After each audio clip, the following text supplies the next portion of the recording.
Hello, my dear friends. How are you doing? Hope you are having an amazing day and not having to deal with drama. Ready for new stories I have for you today? Let's go to the first one. And don't forget to listen to the end of the story, guys, to hear my insights. Enjoy the stories, and don't forget to like and subscribe. And of course, don't forget to leave a comment. This is by far the hardest and most painful thing I've ever had to write. My entire world has fallen apart, and I feel like I've lost everything. I'm 43 male, completely broken, and I have no idea how to move forward from here. I'm going to try to explain everything from the beginning, and I need Reddit's help to understand if I'm the a-hole for what I've done. I've been with my wife, 43 female, since we were teenagers. We were high school sweethearts, and I thought we had one of those rare, unshakable bonds that could survive anything. She was my first love, my only love, and we went through everything together. When we were 18, she got pregnant with our daughter, 25 female, and it was a complicated pregnancy. The doctors told us it was a miracle that she was able to carry the baby to term. My wife nearly lost her life during childbirth, and the complications left her unable to have more children. It was devastating at the time, but we were so grateful for our daughter that we decided to focus on raising her and making her our world. Our daughter was perfect.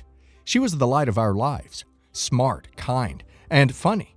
She was our miracle child, and we gave her everything we could to ensure she had a good life. I worked hard to provide for my family, and my wife and I dreamed of an early retirement so we could spend more time together and eventually travel the world. I thought we had a solid partnership. Sure, like any long-term marriage, we had our ups and downs, but nothing that ever made me doubt her loyalty or love for me. At least that's what I thought. Then, in 2023, everything came crashing down. Over the last few months, I started noticing that my wife was acting strange.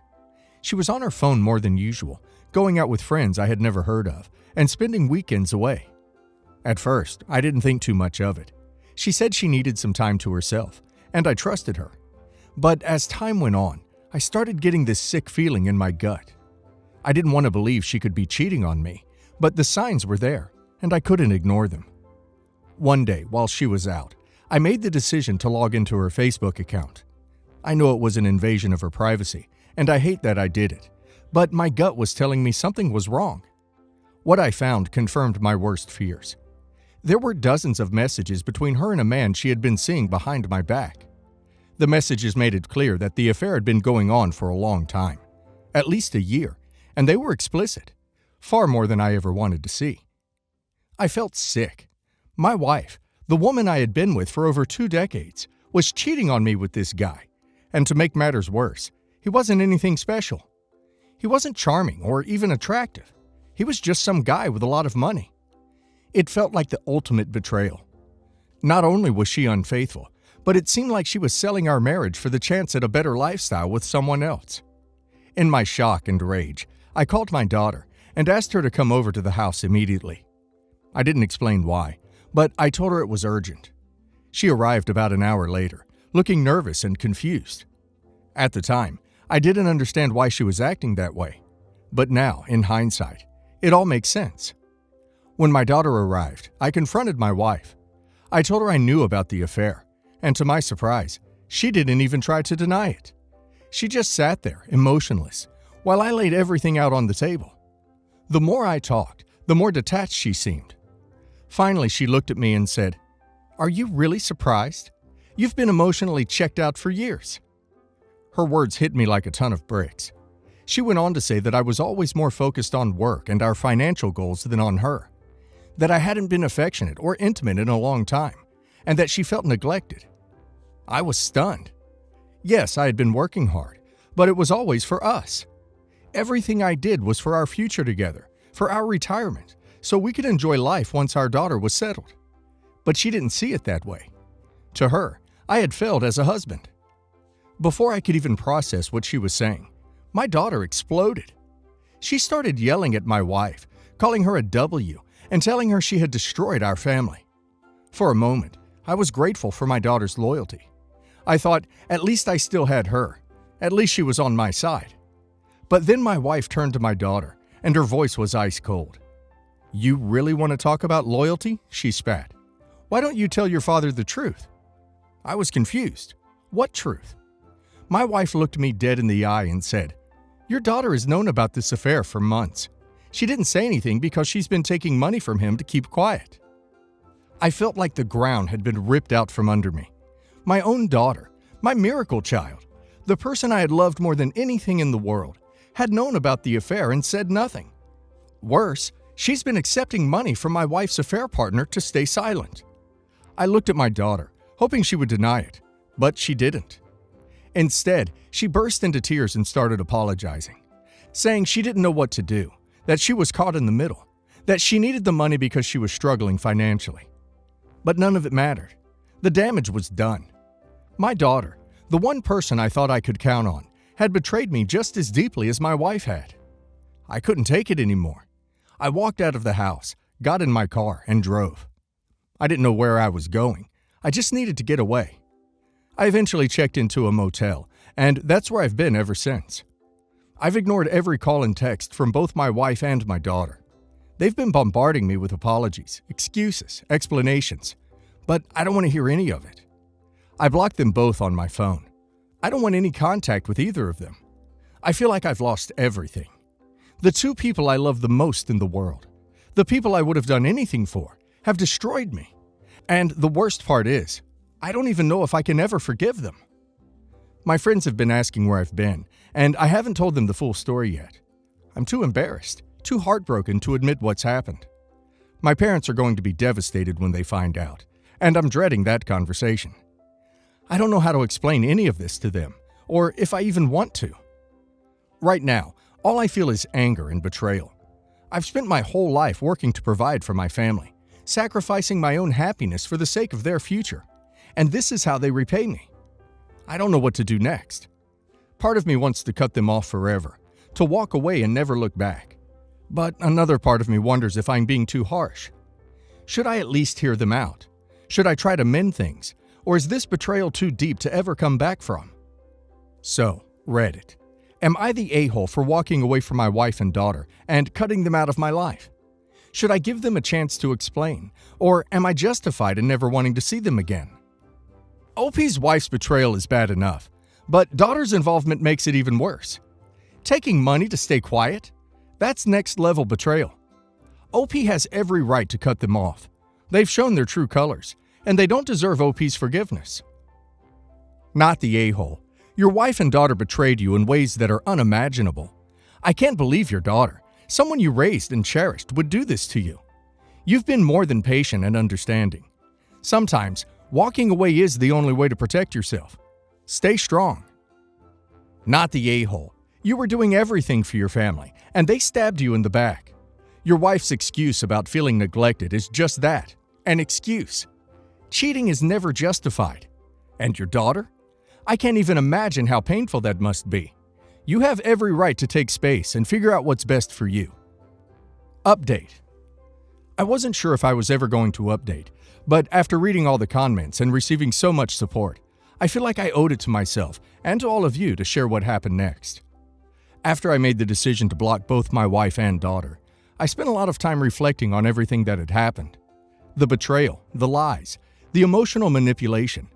It all weighed heavily on me. For weeks, I stayed in that motel, avoiding calls, texts, and even social media. I had no interest in hearing more apologies or excuses. I needed space. I needed time to figure out how to move forward without them in my life. Then, about 2 weeks after I left, I got a message from one of our mutual friends. She said my wife and daughter were desperate to speak to me.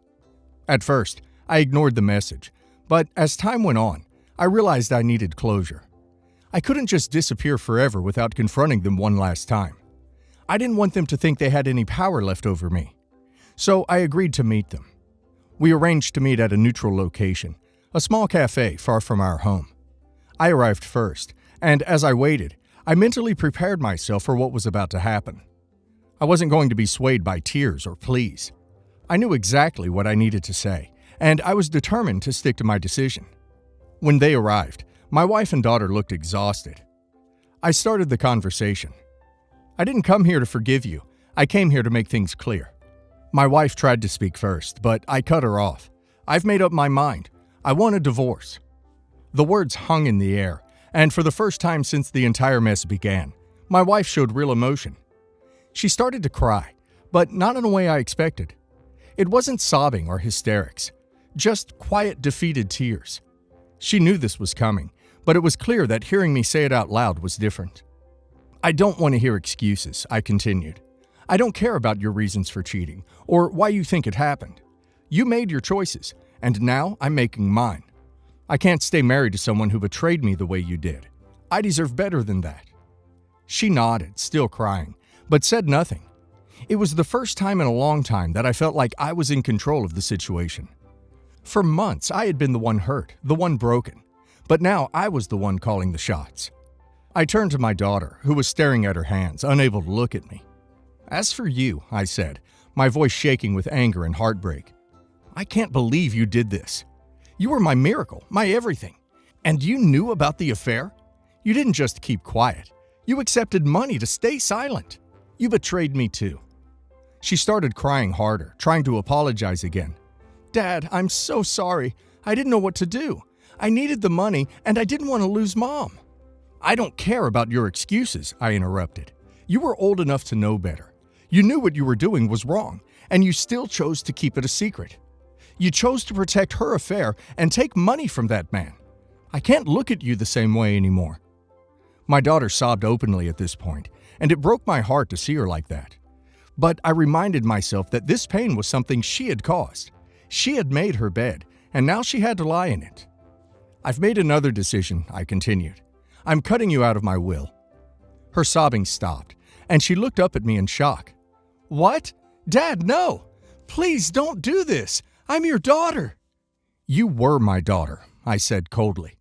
"I loved you more than anything in the world, but you've shown me that I can't trust you. You betrayed me for money, and now you can rely on your mother's lover for whatever financial support you need." She tried to protest, saying that she was sorry, that she didn't mean for any of this to happen. But I wasn't having it. I had given her everything, and she had thrown it all away. "As far as I'm concerned," I told her, "you've made your choice. You chose money over me, and now you'll have to live with that decision. From now on, you're on your own. Don't expect anything from me, not now and not in the future." At this point, my wife, who had been crying quietly, tried to jump in. "Please, don't punish her for my mistakes. She's still young."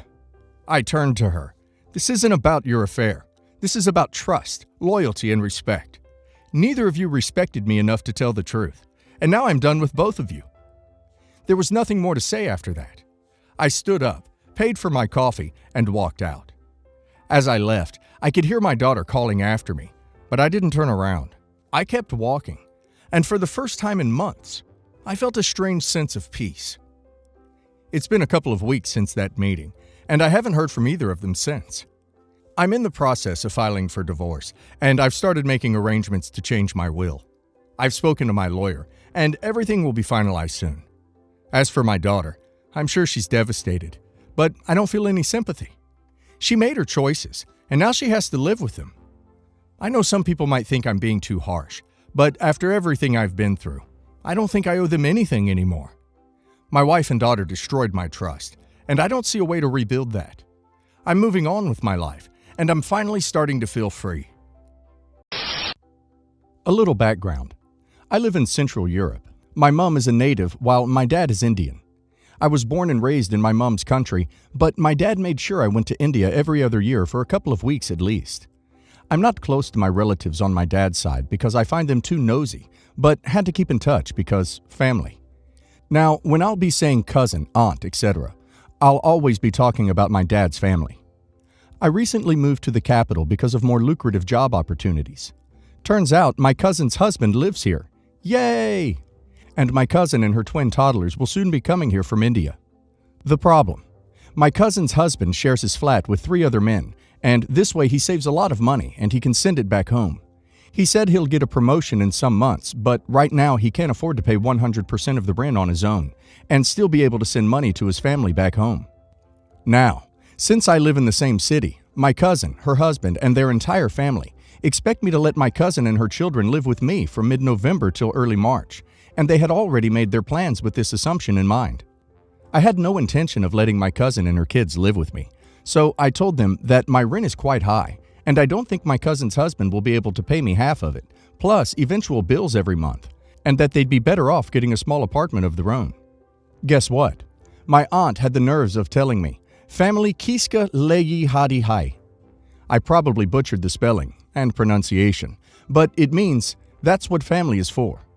So now I'm supposed to let my cousin, plus her 2 kids, I'm not a fan of kids, live with me for free, and I am the one who will have to cover their bills, groceries, etc., till her husband gets his promotion. I find this extremely unfair. Why am I supposed to lose my money and my independence for someone else? I told my aunt that this won't be possible, and she again tried to guilt-trip me with the whole blood is thicker than water dialogues and so on. I have to admit that I did lose my temper and told them off, and my aunt had the gall to say that with this attitude, no one would want me as their daughter-in-law. She hasn't called me since that day, but now they got my dad to do their bidding. I love my dad, but he's a doormat when it comes to his siblings and can't say no to them. He's telling me how it's just a matter of a few months and that it's good to help family, etc. My job is already exhausting, and with all this extra stress, I feel like I'm going crazy. Stand your ground. Do not be guilted or manipulated into agreeing to this. Just because they are related to you does not mean you are obligated to not only house them, but also pay for all their crap, and they are certainly not entitled to that. If your dad wants to help them out so bad, he can rent them an apartment himself and cover their bills, but it's not your problem. Also, not that it matters, but her comment about how nobody would want you as their daughter-in-law is just laughable. Nope. Stop talking to these a-holes. They're moochers, and they wouldn't do the same thing for you either. They'd just whine about you every dang time and make you feel as unwanted as possible, while telling everyone how gracious they are. You know, the same attitude you should be having, except Central European culture doesn't give as much a crap about your family and the reputations. Tell your dad you'll talk to him in March when he has things figured out for his family. You're not part of any arrangement. By the way, do inform your neighbors and landlord that if someone comes to ask to be let in, you haven't given permission. The long-lost family story can be endearing, especially if kids are involved. I've been with Katie for almost 2 years now. She's everything I could possibly want in a girlfriend. I was planning on proposing later this summer to her, but now I'm just not sure.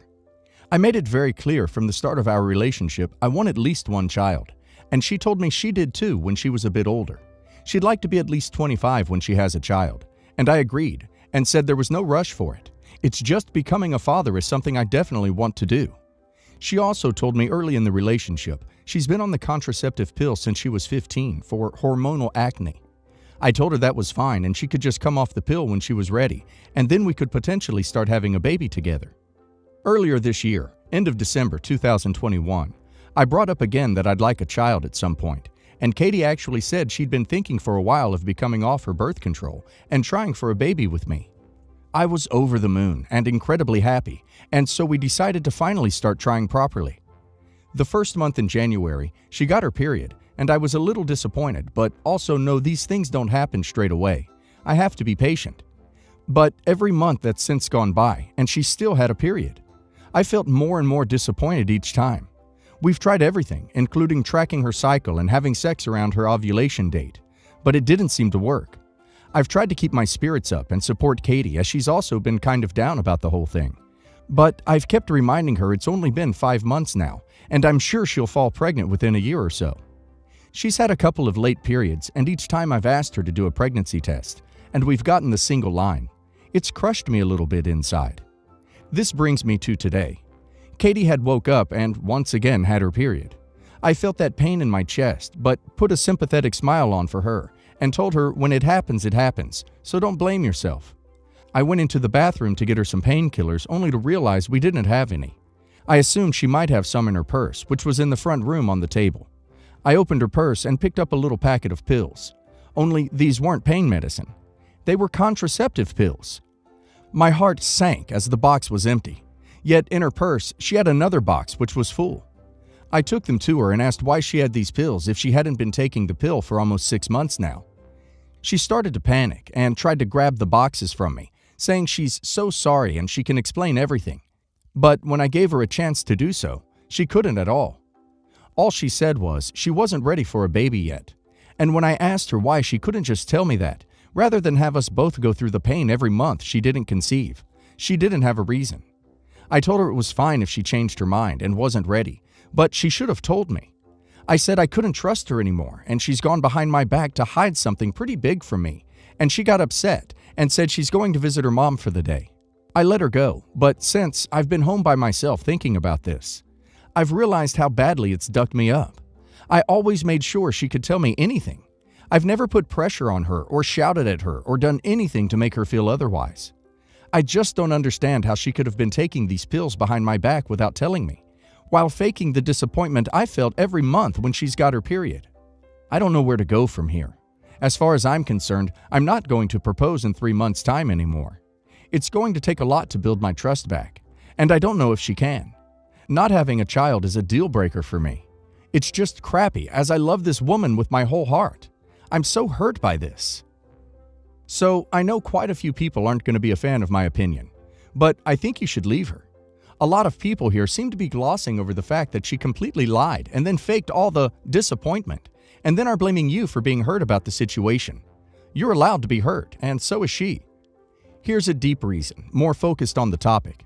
She lied about wanting kids at this time. It's past the time you talked about wanting them, and you have been completely straightforward with her on that subject.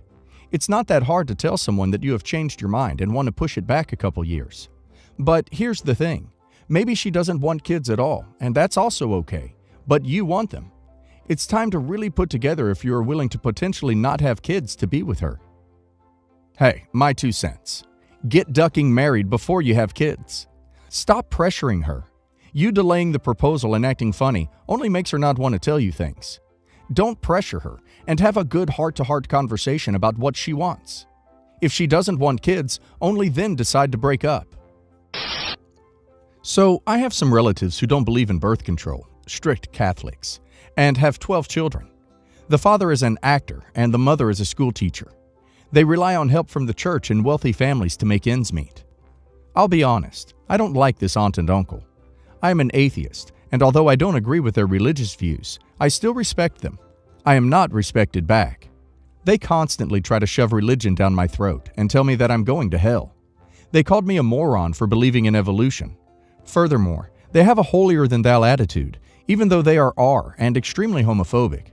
I could go on and on about how much I can't stand their hypocritical views. Anyways, I used to give my used clothing to family because they needed it. In recent years, they've started a small business that is now doing really well. They aren't rich because of how many kids they have to support, but they are now solid middle class. My aunt has been buying herself expensive designer handbags, and she's been going on fancy trips. The last time I gave her a bag of used clothes for my cousins, she made them wait until their birthdays to receive the clothes as their birthday gift. This really angered me because my aunt and uncle have been spending their new wealth on themselves and not their kids. The last straw with these relatives was when I posted a picture of myself with my 2 gay friends congratulating them on their engagement. My aunt commented, "Your decision to surround yourself with F is the reason you're going to burn in hell." I no longer want to associate with these relatives. I've never liked them, nor do I feel respected by them. Although I feel bad for the kids, they possess the same views as their parents. If my aunt has the money to buy herself $3,000 purses, then I think she can afford to buy her kids clothing. I am instead choosing to give my old clothing to one of my coworkers who just left an A husband and is struggling to make ends meet as a newly single mom. My mom says that blood is thicker than water, and I've chosen to abandon my family. She also says that it's not fair to punish the kids because I don't like their parents. Furthermore, she says that they, the kids, are products of their environment and shouldn't be blamed for their views. Am I the a-hole? Edit. I am in college and my mom pays for all my clothing. I work part-time to help with rent. She doesn't know my coworker. She wants me to give my clothing to my aunt, her sister. She says that since she pays for them, I shouldn't have a choice. I have to give away clothes before buying new ones. Also, I actually didn't know that Catholics believe in evolution. I assume they didn't because the only ones I've talked to about it are my aunt and uncle. They are both extremely close-minded, so it wouldn't surprise me since they obviously don't practice what is preached.